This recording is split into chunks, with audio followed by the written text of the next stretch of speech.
সম্মানিত ভিউয়ার্স, আসসালামু আলাইকুম। ডক্টরস কৃষির পক্ষ থেকে আপনাদেরকে স্বাগত জানাচ্ছি। আশা করি আপনারা ভালো আছেন। আজ আমি আপনাদেরকে ছাদ বাগানে সবজির চারা করার পদ্ধতি সম্পর্কে বলছি। সম্মানিত ভিউয়ার্স, আমরা যারা ছাদ বাগান করি তারা সকলেই কম বেশি ছাদে সবজির চারা করি, যেমন লাউ, মিষ্টি কুমড়া, ব্রোকলি, কফি, বরবরি সহ অন্যান্য অনেক চারা আমরা ছাদে করে থাকি। কিন্তু যে বিষয়টি আপনাদেরকে বলছি সেটা হলো যে ছাদে এই চারাগুলো করতে গেলে আমাদের অনেক বিড়ম্বনার শিকার হতে হয়। অর্থাৎ এই চারাগুলো যখন 2 পাতা বা 3 পাতা হয় তখনই চড়ুই পাখি চারাগুলোর মাথা খেয়ে ফেলে, যার ফলে চারাগুলো আর বড় হয় না এবং চারাগুলো শেষ পর্যন্ত মারাই যায়। এবছর আমি এই বিড়ম্বনার শিকার হয়েই আমি নতুন একটা উদ্যোগ নিয়েছি, সেই বিষয়ে আমি আপনাদেরকে শেয়ার করছি। দেখেন সম্মানিত ভিউয়ার্স, আমি এই বাচ্চাদের যে শোয়ার মশারি, এই একটা মশারি কিনেছি। এই মশারির ভিতরে আমি চারাগুলি দিয়েছি। আমি আপনাদেরকে এই মশারিটা ওপেন করে দেখাচ্ছি। সম্মানিত ভিউয়ার্স, দেখেন এটার ভিতরে আমি অনেকগুলো চারা দিয়েছি। প্রথম আমি এই কপির চারাগুলো করেছিলাম, দেখেন একটা চারার মাথা নেই। এখানে দেখেন লাউয়ের চারা, কপির চারা, কোনো চারারই মাথা ছিল না। তাই আমি এই চারাগুলো রক্ষা করার জন্য চিন্তা করেছি যে কী করা যায়, কী করলে এই চারাগুলো আমার সেভ হবে।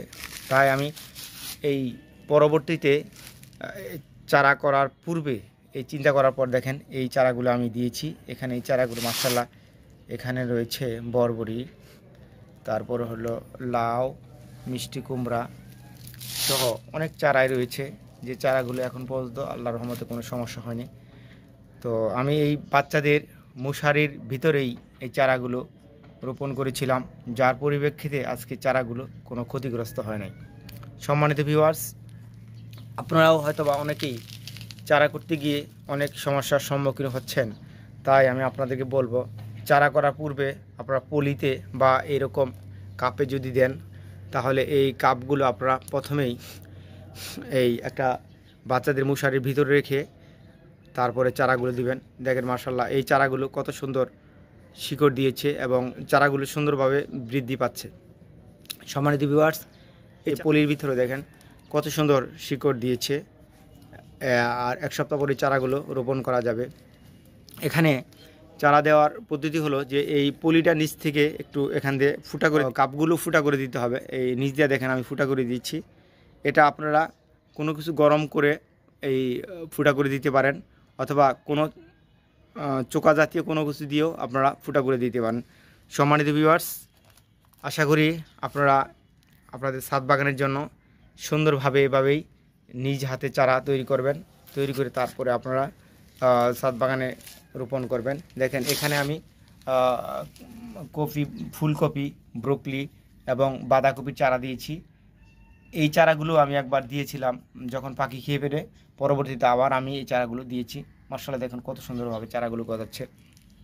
এখানে আমি টমেটোর চারা করেছিলাম, টমেটোর চারাগুলো মোটামুটি খেয়ে ফেলছিল, তারপরও আমি কিছু রোপণ করেছি। এখানে কপির চারা খেয়ে একবারে নেড়া করে ফেলছে। সম্মানিত ভিউয়ার্স, আপনারাও ছাদ বাগানের জন্য এভাবে ব্যবস্থা করতে পারেন। এই মশারিটি আমি দেখেন বাচ্চাদের এই ছোট যে ঘুমানোর মশারি রয়েছে, এই মশারিটি আমি মাত্র 200 টাকাতে ক্রয় করেছি।